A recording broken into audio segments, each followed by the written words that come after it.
Ce n'est pas pour baptiser que Christ m'a envoyé. C'est pour annoncer l'évangile, et cela sans la sagesse du langage, afin que la croix de Christ ne soit pas rendue vaine. Car la prédication de la croix est une folie pour ceux qui périssent, mais pour nous qui sommes sauvés, elle est la puissance de Dieu, aussi est-il écrit. Je détruirai la sagesse des sages, et je rendrai nulle l'intelligence des intelligents. Où est le sage? Où est le scribe? Où est le raisonneur de ce siècle? Dieu n'a-t-il pas convaincu de folie la sagesse du monde? Car,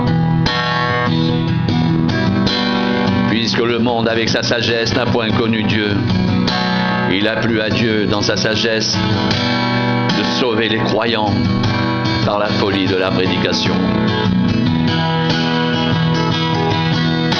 Les Juifs demandent des miracles, les Grecs cherchent la sagesse. Nous prêchons Christ crucifié.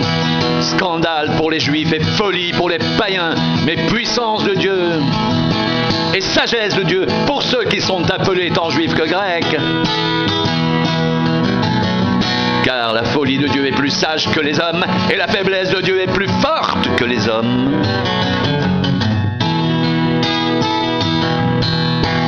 Considérez, frères, que parmi vous qui avez été appelés, il n'y a ni beaucoup de sages selon la chair, ni beaucoup de puissants, ni beaucoup de nobles. Mais Dieu a choisi les choses folles du monde pour confondre les sages. Dieu a choisi les choses faibles du monde pour confondre les fortes. Et Dieu a choisi les choses viles du monde et celles qu'on méprise, celles qui ne sont point, pour réduire à néant celles qui sont, afin que personne ne se glorifie devant Dieu.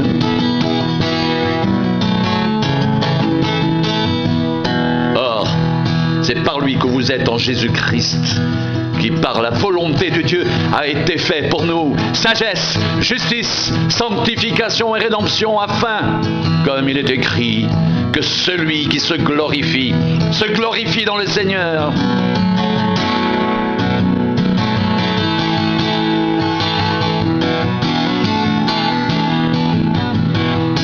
Pour moi, frère, lorsque je suis allé chez vous, ce n'est pas avec une supériorité de langage ou de sagesse que je suis allé vous annoncer le témoignage de Dieu, car je n'ai pas eu la pensée de savoir parmi vous autre chose que Jésus-Christ et Jésus-Christ crucifié.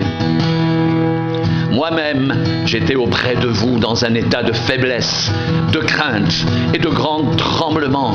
Et ma parole et ma prédication ne reposaient pas sur les discours persuasifs de la sagesse, mais sur une démonstration d'esprit et de puissance, afin que votre foi soit fondée non sur la sagesse des hommes, mais sur la puissance de Dieu.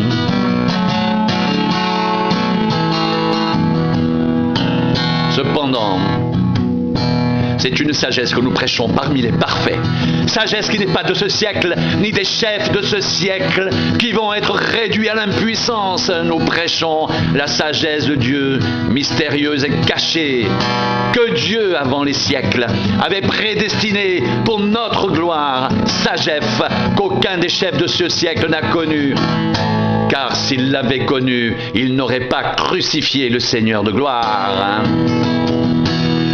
Mais comme il est écrit, ce sont des choses que l'œil n'a point vues, que l'oreille n'a point entendues et qui ne sont point montées au cœur de l'homme. Des choses que Dieu a préparées pour ceux qui l'aiment. Dieu nous les a révélées par l'Esprit, car l'Esprit sont de tout, même les profondeurs de Dieu.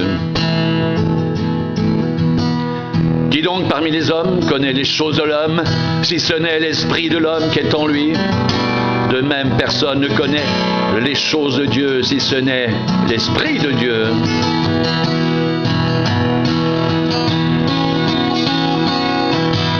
Or, nous n'avons pas reçu l'esprit du monde, mais l'esprit qui vient de Dieu, afin que nous connaissions les choses que Dieu nous a données par sa grâce. Et nous en parlons non avec des discours qu'enseigne la sagesse humaine, mais avec ceux qu'enseigne l'esprit, employant un langage spirituel pour les choses spirituelles.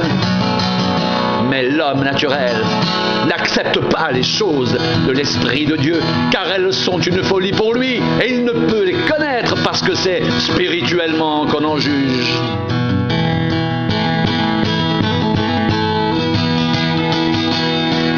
L'homme spirituel, au contraire, juge de tout, et il n'est lui-même jugé par personne, car qui a connu la pensée du Seigneur pour l'instruire? Or, nous avons la pensée de Christ. Or, nous avons la pensée de Christ. Or, nous avons la pensée de Christ.